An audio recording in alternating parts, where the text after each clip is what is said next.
Should I make it long ways? Let's see if the audio's okay. Yeah, the audio's fine. Hello, one viewer.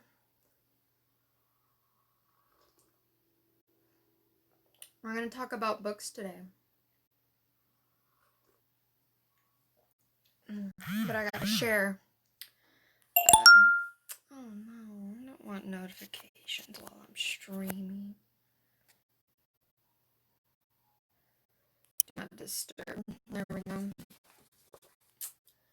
Alright.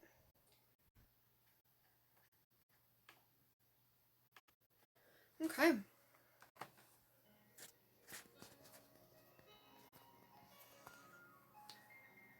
So,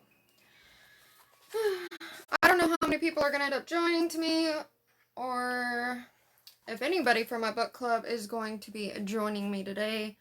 But I am here to discuss The Wager by Donna Jo Napoli. It is this book right here. My book club read this for October. My book club is called Well Read Till I'm Dead. Our official group is on Facebook, which I will share in the chat in a little bit, but not right at this moment. I'm just going to kind of wait see if anybody else will show up. And I'm drinking a Monkey King Jasmine green tea right now. So,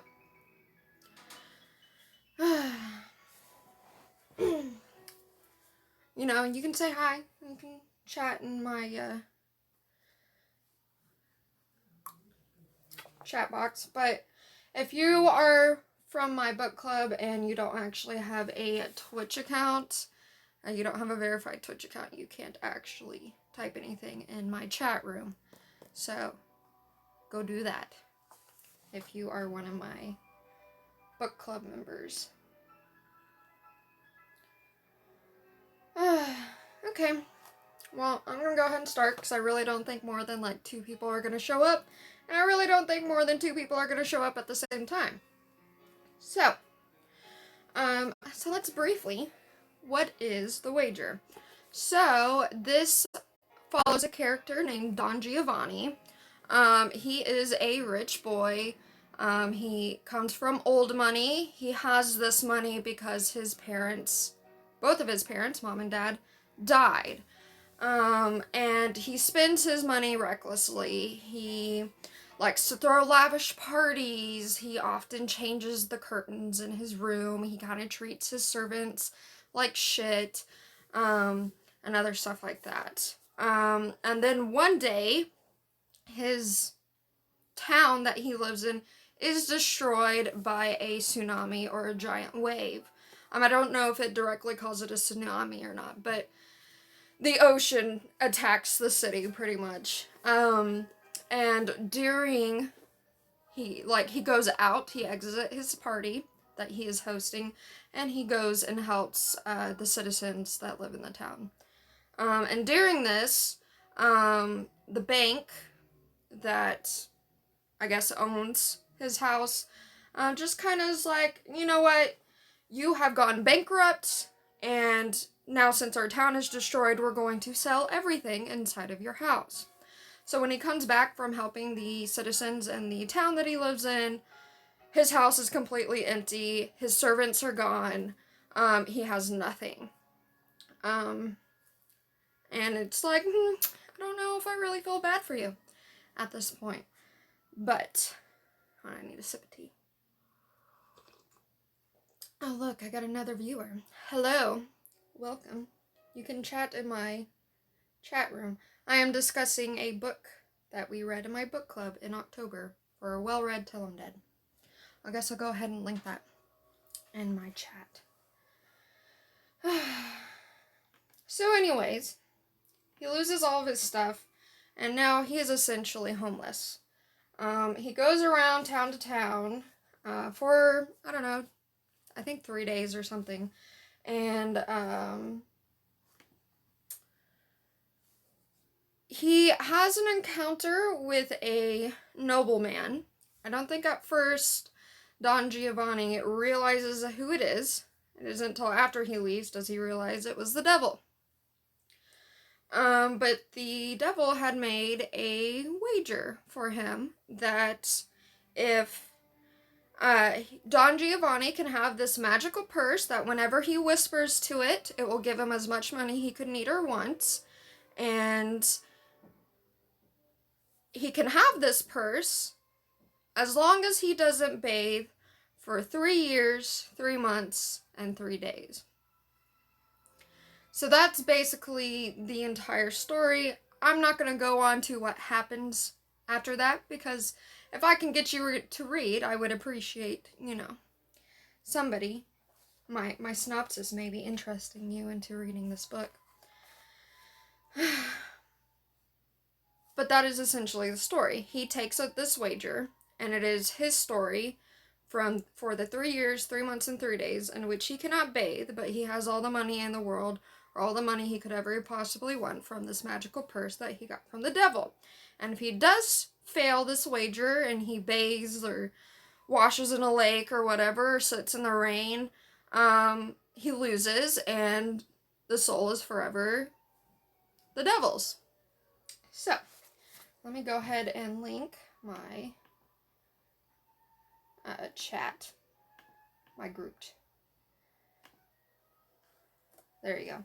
That is my Well Read Till I'm Dead official book club page. This is where we host all of our discussions. Unfortunately, it's not a fluid format. I don't do actual meetups with people who are in my book club because everybody lives busy lives.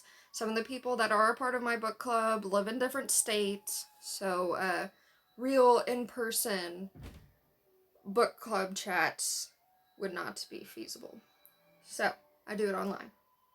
So and I've implemented a new rule that if you don't participate at least once in the discussion in 3 months, that you're permanently removed from the group. So I'm kind of doing this as a sort of way for other people to participate and still be a part of the group. Hello, Corlin. How's it going? I saw your text message asking if I'm okay, and yes, I am okay. I put on my face, and I'm now streaming. So, I don't know if you missed my brief description of The Wager by Donna Jo Napoli. Whatever. So, since I don't think I have anyone in here that is a part of my actual book club, I am going to read the questions that I posted in our group chat on Facebook, our Facebook group, and not only read the one response that I got on each of them, but also what I think, because I didn't really post my own thoughts and comments because I kind of wanted to reserve them for this stream. I see that. Good. I caught some of it. Okay. Do you want me to go over it again? Just real brief for you? Because I can. Just in case. I'll wait for you to let me know. Okay. If you would like to, sure. Okay. So, main character is Don Giovanni. He's a rich boy. He treats his servants like shit. He has all this money because both of his parents died, so he has old money. He has inherited money. He spends it recklessly, so much so that when a huge tsunami wave hits the city that he lives in, when he is going to help the people in his town, the bank kind of just sells all of his shit to make up for the debt that he has caused for the lavish parties he's thrown and recklessly spending his money. So he is homeless. He has nothing. He has no family. He has no one he can go to because he doesn't really have true friends either, because the people that go to his parties are just kind of there for status. They're not really his friends. So he's homeless for a while. He comes across the devil. The devil makes him a wager that he can have this magical purse that when he whispers to it, it could give him all the money that he needs and wants. But the caveat is that he cannot bathe for 3 months, or 3 years, 3 months, and 3 days. So, that is pretty much the entire premise of the book. I'm not going to go into what happens and all that fun stuff in my synopsis. Kind of go into that with my questions. Was that a good synopsis for you?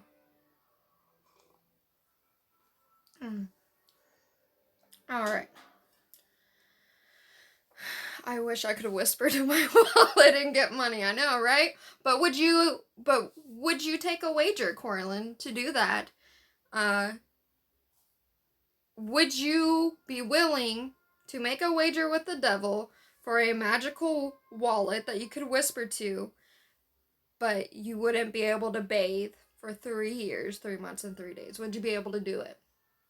Do you think you could do it? I know I couldn't. Nope.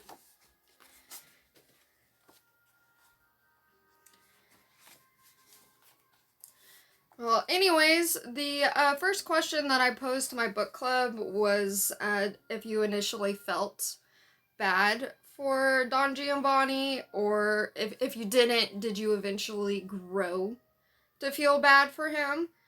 And one of my regular commenters or participants in my book club said that yes, she did, because she felt his morals changed rather quickly. He was interesting in helping others, and pretty soon into his misfortune. At first, for me personally, I didn't feel bad for him. I thought he kind of deserved it. He was a real ass to one of his servants. But I don't think I began to, and it's actually, I think about midway or almost close to midway into the book that I felt bad for him. It was when he completely started getting rejected from any hotel or anything he tried staying at, regardless if he offered the innkeeper like triple the amount of the cost of the room, because he stank so bad from not bathing. That's when I started feeling bad for him. Colin said, I could do it. I don't think you could. Not with your hair. Think about your long curly hair. That would be terrible. You would have to shave your head. But you would have to do it before the wager, because you can't cut your hair. You can't cut your hair during this wager. You can't shave your beard. You can't do any type of grooming. So if you had to do this wager right now, I don't think you could. Yeah, you said, ooh, good point. Yeah. Yeah. Another question I asked my group was, why was Don Giovanni turned down from so many people, even though he had all the money he could ever possibly need? And what do we, especially in Western culture, associate with cleanliness?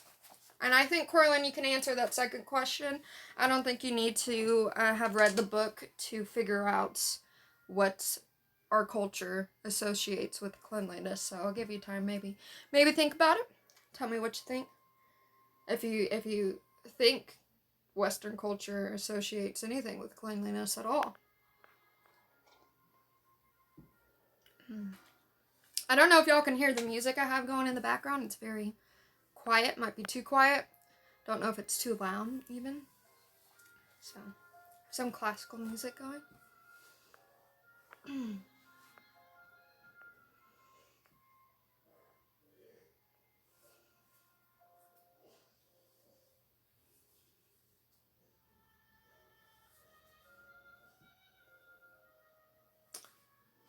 I'm assuming you're typing. Oh yeah, 100%, but the music is nice. Okay. Corlin, what do we associate in Western culture with cleanliness? Sorry, I had to fix something with the laptop real quick. Sorry. No, you're good. Be right back. Okay. Well, yeah, I guess you don't have to answer the question. You're excused. So, My book club members said to the question of why he got turned down from so many people, even though he had all the money he needed and what we associate with cleanliness and Western culture. My members said, I think we associate health and sanity with cleanliness. As soon as disease came up, he was blamed immediately. People think someone unclean could be infectious or even dangerous, which I think is a really good point. In the area that I particularly live in, I've only seen maybe 2 homeless people in this area, maybe 3. Up north, a little bit more north in the Dallas area, there's a lot more homeless people. There's a bigger homeless population. And yes, absolutely. I think a lot of people also associate homeless people to be violent. And the fact that he's kind of a nomad and he looks dirty, everybody assumes he's dangerous. And considering the fact that he has this, he doesn't tell anybody that he has this magical purse that can give him all the money he wants, but seeing a dirty, disgusting looking homeless man with suddenly a whole bunch of money that you don't know how he carried around with him looks rather suspicious. And I think that's why a lot of people turned him down from a lot of the hotels and other places he tried staying at, regardless that was willing to pay triple the amount to stay there because of his stink. It was simply because he looked dirty, was homeless, and was offering to pay triple that caused him to be turned down completely because it's suspicious. A lot of people associate homelessness with violence and crime, even though that's not always the case. Probably isn't the case most of the time. So, Corlin said, okay, I'm back. Don't know if you heard any of that, what I said, but that's okay. You can come back to the stream later and see what I said.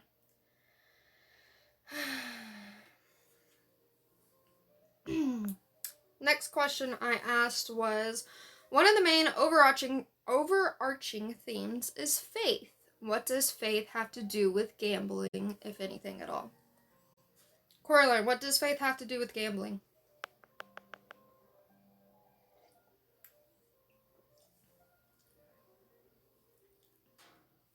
If anything at all.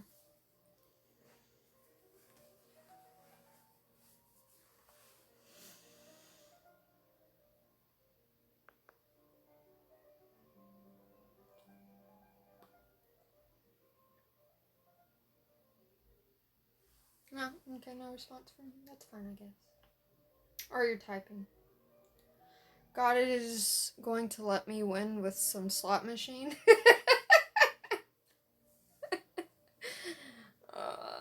I don't know if I appreciate the sarcasticness or not right now. So, my members said, you must have a certain amount of faith that you will win or things will turn out in your favor in order to be willing to wager something that matters to you. A man of no faith takes no risks. And I think that's kind of an interesting point. In a sense, yes, but I think in today's religiosity, I don't think so. Um, a man of no faith takes no risks. I don't really see a lot of Christian people educating themselves on science, things that would make them question their beliefs in God. So I'm not sure if I necessarily agree with that. Maybe in the different time period that this takes place in. I think this takes place in like the 1700s or something. I disagree with that participant sentiment. Yeah. Exactly. I do too. Like I said, I don't feel like, even in people who don't even associate themselves as religious or a person of faith, I think anytime somebody comes across information that disagrees or proves the opposite of their belief systems, people start digging their heels into the ground and are like, no, no, no, no, this is fake news, this is bullshit. I feel like people who are set in stone in their ways, people who are not faithful or people who don't have faith, don't typically take risks. But, you know, during this time period, sure. Current time periods, absolutely not. I don't think so. His teas are very good, by the way. So, none of you here, unless you are actually part of my group and have read this book before, will be able to answer this question, but that's okay. I asked, did you find any particular part of the book gross and disturbing, and which part? Oh, what tea are you having today? I am having my monkey jasmine green tea. Monkey King jasmine green tea. That's what it is. The one that you didn't like. So yes, what part of the book did you find particularly gross or disturbing? My participant said when Don was beaten and defecated on himself, that was the hardest part for me to get through. So basically right at the beginning of his wager, I think Don Giovanni gets kind of cocky and he goes out to go buy a donkey from somebody, and when he comes back into town waiting for the person with the donkey to come back with it, a group of men jump him hoping to get the money that he offered this man who had the donkey. And during this, they beat him so badly that, one, he was just covered in mud because the roads aren't paved, they're dirt roads, and it was raining. And they beat him so bad that he defecates on himself. And he can't, the wager's already started. He just started the wager. He can't wash himself at this point. And yeah, that part of the book was really gross and disturbing. The part that really stuck with me, because this isn't the first time that I've read this book, this is indeed the second time, and the part that stuck with me the first time I read this, and even now, during the story, he gains a dog companion, and I believe Don Giovanni gets food poisoning, and he vomits, and it gets stuck in his beard and dries in his beard. And Kenny, the dog, starts, nipping on his beard to get it out, and eventually at one point he just yanks the matted vomit in his beard just right off his face, and then he has, a patch that is bleeding on his skin because the dog just, tore it off. So that's the part that stuck with me. That's the part I thought was the grossest. And, I don't know, even though I don't grow facial hair, I can imagine just, how painful that is just to get, a bunch of facial hair ripped out of your face when something is stuck in your beard. So, no. Did not particularly enjoy that part. But that is the part that stuck with me the most. Even from the first time that I read this. My tea's already getting kind of cold.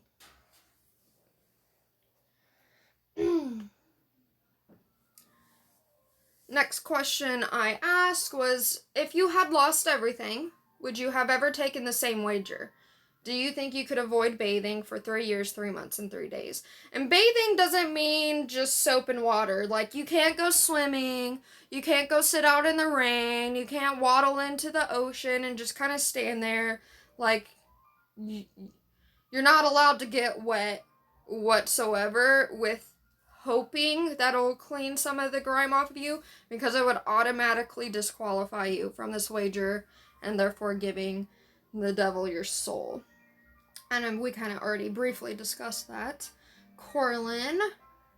But my participant said, I don't think I could do that for the wealth. Maybe if the wager was more than status, family or something. That was interesting. Wait, but the guy was in the rain when he got jumped. He wasn't in the rain. It had finished raining. So the street was muddy. And it was at the beginning of his wager. So it hadn't even been like, I think a full hour from his wager starting. Yeah. Yeah. So my participant said not for money or status, but family or something. I don't even think for family I could do something like that. I'll be working, and if I get a whiff of my armpits, like, I'm immediately like, ugh, oh my god, I smell disgusting. I can't wait to go home and bathe. Like, and honestly, with this coronavirus stuff too, anytime I have gotten off of work, if I don't go home and eat immediately, I go home and bathe immediately. Like, clothes immediately in the dryer, in the washer, or in the laundry hamper, and I go bathe and I go scrub. I don't think for anything I would be able to not bathe for 3 months, 3 years, and 3 days. And let's be real, like, I like my hair short. I can't, like, once it starts getting even a tiny little bit of a mullet in the back, I can't. I don't like it. I don't want my hair on the back of my neck. I don't think I could ever do it. Absolutely not. And I have really sensitive skin too. So I can't use certain things and products on my skin. I can imagine how quickly my skin would start to deteriorate after a week of not bathing. So absolutely not. And I had somebody else comment on this post. They didn't participate in my discussion, but they did say, and I hope maybe my stream will inspire other people to read. They said, I had to say these questions on this book make me want to go read it. It's very intriguing that he has all the money in the world but can't get clean. Our culture portrays clean as wealthy. The other questions are interesting as well. I have to give this one a go. So, even though they didn't necessarily participate in our questions, I did. That's kind of what I want my book club to do. I want people to read. So I kind of appreciated that comment. All right.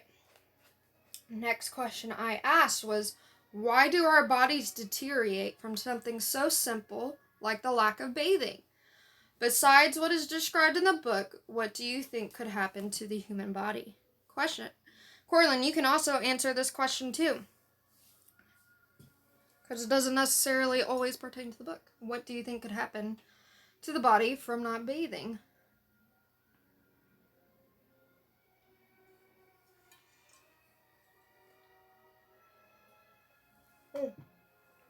Tea's all gone. Probably gonna have to make more later, because it's pretty good.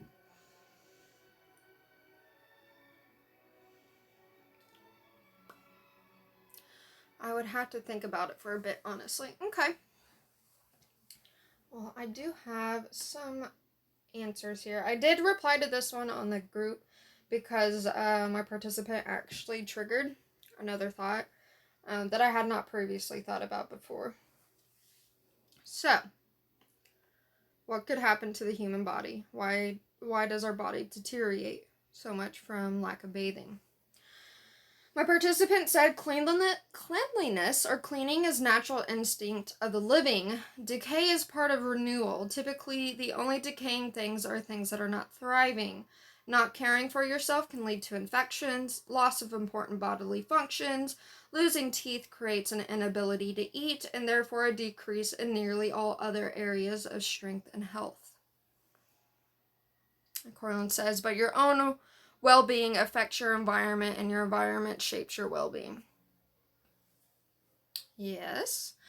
I feel like one of the things, I think the book described it a little bit too late, in my opinion, knowing what I know with the human body. So our skin sloughs. Every single day, we lose thousands and thousands of skin cells a day. And regular bathing actually helps, keep the dead cells further off of her skin. And I'm sure you have heard of things of like psoriasis and other things. Also, eczema. These are skin conditions that can cause a scaling of the skin. You'll see it a lot in people's hairlines. And it's just layers and layers of dead skin. It looks scaly, pearly, white. There's a ring of redness around it, and not bathing could actually exacerbate conditions like that, or even give you conditions like psoriasis. I believe psoriasis is an autoimmune disorder, and if you're not taking care of your skin, you're not washing your skin, I think it could trigger that. Later in the book, Don Giovanni, I think it's later in the book, like a year, maybe over halfway in his wager, does he start to get like sores on his skin. It would definitely happen a lot sooner. I think it would happen within less than 6 months of not bathing, getting these open sores and wounds. Another thing that can happen, which is mentioned in the book, is bladder infections. If you're not cleaning, your genitals, even though more women would show symptoms of this sooner than men, but eventually men would too, is infections in your bladder and your ureters and in your kidneys. Any sort of infection that you can get in your bladder can ascend to your kidneys. And if your kidneys start getting infected and are not treated, you can go into kidney failure. You can die from an untreated UTI. And it can also affect your cardiovascular health. Another thing that I mentioned in my comments for this question was teeth. So mouth and teeth health are very closely related to the health of your heart. Strep throats can actually cause rheumatic disease in your heart, and it affects the heart valves and causes your heart to either stenose, so the valves in your heart become stiff and rigid, or the valves can prolapse, so they become loose and floppy and don't prevent the blood from going into one or the other chambers while pumping, and it can cause a lot of problems if your heart isn't pumping correctly. And I never understood why in American healthcare that, dental healthcare isn't a required healthcare, or it's like an add-on to healthcare, because if you're not taking care of your teeth, if you have an infection, like you need a root canal done, it can affect your cardiovascular system, and it could kill you. I don't know why that's not included in healthcare. So yeah, not bathing wouldn't just affect your outsides. It would literally start infecting your insides. It would affect your heart. It would affect your kidneys. And once those start failing, you could go into liver failure and other sort of major organ failures. And I'm honestly obviously the book is fiction, but I'm honestly surprised that Don Giovanni survived not bathing for 3 years and 3 months and 3 days. I honestly don't believe a human could go that long without bathing, especially like sleeping on the streets and whatnot, and with other animals, with the exposure to different bacteria, and I don't think somebody could make it. I honestly don't. Your body would start to fail.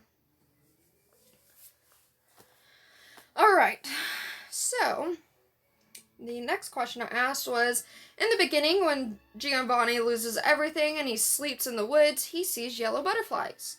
At the end of the book, when Giovanni marries Mimi, her dress is described as a yellow and fluttering like butterflies. What do yellow butterflies represent?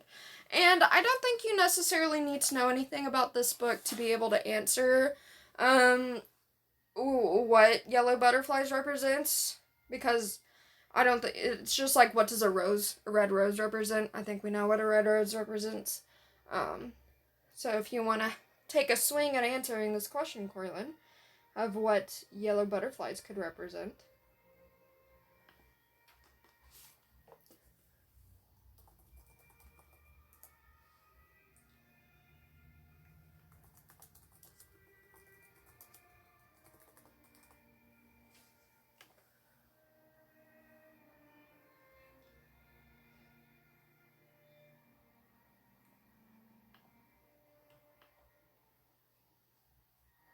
Are you here, Corlin?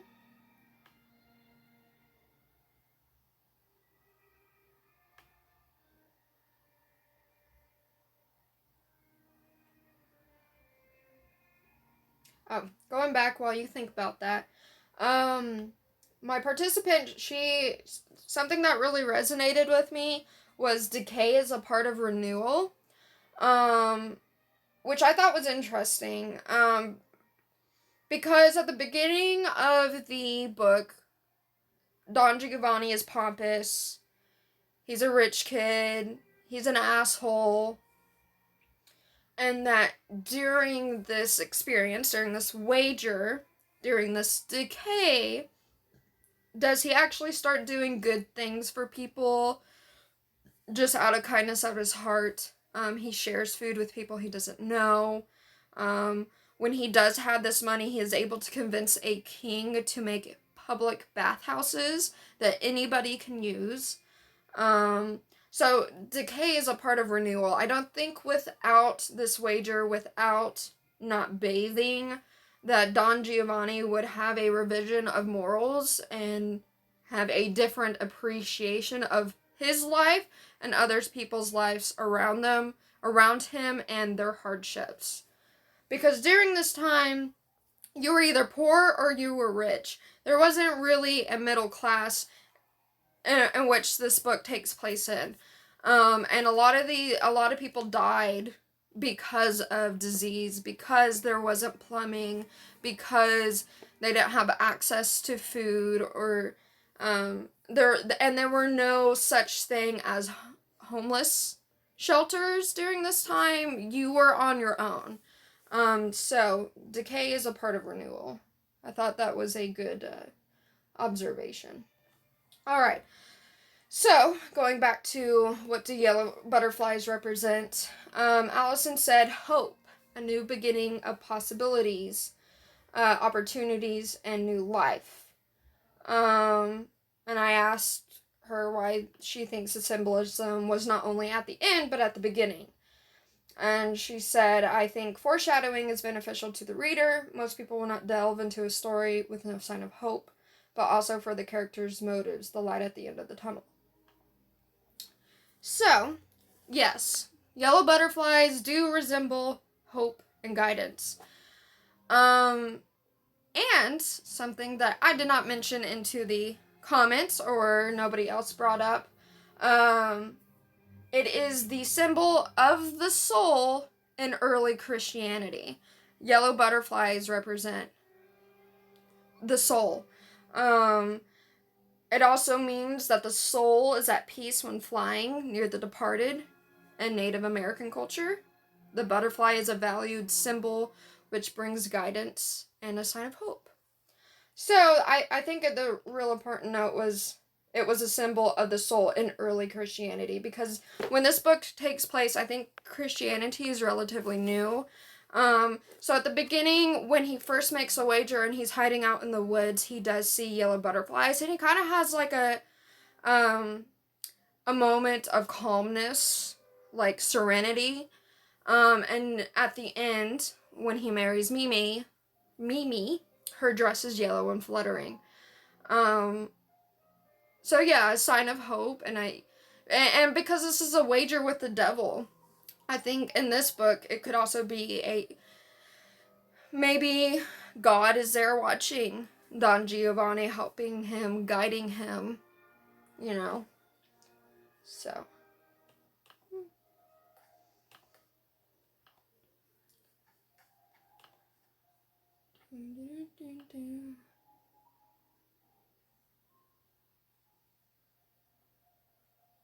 Okay, and the last question that I asked was, how do you think Canny, the dog, altered Giovanni's journey? Do you think he would have survived without Canny? And my participant said, I think he would have a much harder time without a partner that overlooked his hygiene. Canny gave him a sense of friendship, mutual help, and protection. I'm just very fascinated by these answers. Sorry, I love it. Thank you. So yes, during Giovanni's time of his wager, or experience, whatever you want to call it, especially when he starts to stink, people avoid him like the plague. Eventually, yes, he is able to buy a house and he has servants, but he hides and locks himself in this room that he calls the wave room. He doesn't have any companionship. He hasn't held anybody's hand or had a genuine conversation with a human being during this entire time. Imagine going 3 months, 3 years, and 3 days without having a real conversation with a person. Even though I am a very, I like to stay home, I'm a homebody, I don't like dealing with a lot of people, I couldn't imagine going without any sort of companionship for that long. And I really do believe that Canny, the dog, even though it wasn't necessarily everything he needed to have companionship, I feel like if Canny wasn't there, that Don Giovanni would have considered suicide. Honestly. A lot of people love their pets, their dogs and their cats, like actual family. And I definitely think that is applicable to this book as well. I really don't think Don Giovanni would have made it without any human interaction and without a dog that followed him and loved him wherever he goed, regardless of how bad he looked or stank. So, I think besides the fact that I don't think a human body could survive 3 years, 3 months, and 3 days without bathing, I think it would be a lot harder on the psyche, and I think somebody would kill themselves first from the lack of companionship, because how much we value cleanliness, before their body just gave out on them. I really do. So, those were all the questions that I had for this book. I gave this book 5 stars, 5 out of 5. That's what I rate them. My highest is 5 stars. No, or is it 4 stars? No, it's 5 stars. Again, this is the second time I read it. I enjoyed it the first time I read it, and I enjoyed it the second time I read it. I am glad I suggested this book to my book club. It was a fun read to read during October. Next month's book that we are reading is The Things They Carried by Tim O'Brien. I don't actually have it with me currently, but that book, it's a fictional book, but it's literal, but also not literal, of how war affects the human psyche. And that's because I've read this book before, The Things I Carried, and that's what I can really say about it without, like, spoiling it. And I'm really excited to read this book as well. I'm sure we'll get some really good discussions out of this one, and I do believe more people will participate in this. War never changes. You're absolutely correct. I do think I will get more participants with this book, simply because it is considered a classic, I think a modern classic, and I'm pretty sure most public libraries carry this book. At least one copy. I'm pretty sure my library has at least 3 copies. So, hopefully more people will be able to read it, because I do believe it is more accessible without spending money.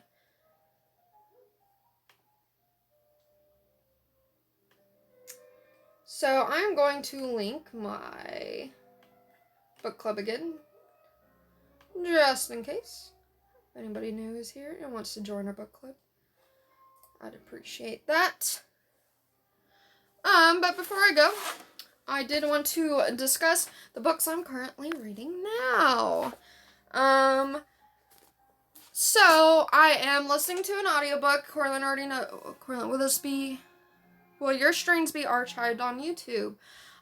They will stay up on my Twitch for 14 days, I believe. I have that set up. I don't know how to archive them on YouTube. I haven't been recording this on my laptop to be able to do that. I don't know how to do that. If you can do that for me, that'd be great. I would love to be able to have this on YouTube. But otherwise, no, I won't. But anyways, current audiobook. Yes, please help me, Corlin. I'd appreciate that. Yeah, thank you. So I am currently reading to the audiobook called Sissy, A Coming of Gender Story. I do not know the writer off of the top of my head. And it's a nonfiction book, and it's exactly what you think it's about. It is about a guy or a woman discovering their identity, their gender identity, and their trans. And the introduction of the book, I've only listened to the introduction so far, was really interesting, because gender conformity or gender norms or whatever you want to call them doesn't just affect people who don't associate their sex and gender as the same thing. It negatively affects both men and women who are cisgendered. And it mentions that briefly, and it goes into description about why men are so violent in our culture, and it's because of these gender conformative norms that we apply onto young boys at a young age. So I'm really excited to read this book. And then I'm currently also reading Red Clocks by Lenny Zumas. This one, you know what this is. And it's basically a dystopian novel about what would happen if abortion, artificial insemination, and adoption for single parents became illegal. And it's really interesting. It follows, I think, 4 different women. You don't actually know their names. They are called the daughter, the wife, the mender, the biologist, and something else. They don't actually have names. They are strictly described as whatever position they hold in society, which I thought was really interesting. I'm about 8 chapters or so into this book, and I've been kind of avoiding reading it. I don't know if I've been avoiding reading it because it's too real at the moment, and I don't know if I can, because honestly, Roe versus Wade could be seriously up for debate in our Supreme Court here soon. So I really don't know how, if that's why I'm avoiding it, or because I'm just too busy with school. But those are the 2 books, and then I'm also obviously reading. I've been reading it for almost an entire year now. It's Classic Tales of Horror. This is a Barnes & Noble edition. It is literally just a compilation of short horror stories. I meant to read more of it over October, and I didn't because I was too preoccupied with my test and my birthday. So, but I'm super close. Look, super close. I'll finish it soon. So, but yes, before I go, next month's read for Well Read Till I'm Dead is The Things I Carried by Tim O'Brien. Discussion date will be on the last day of November. So, I will also do last day of November in our Facebook group. I will probably do another stream like this a couple of days after our discussion date so I can host a stream. But yeah, that's the end of it. That's all I got to say. Hey, Corlin, you want to say anything before I go? Did I do okay?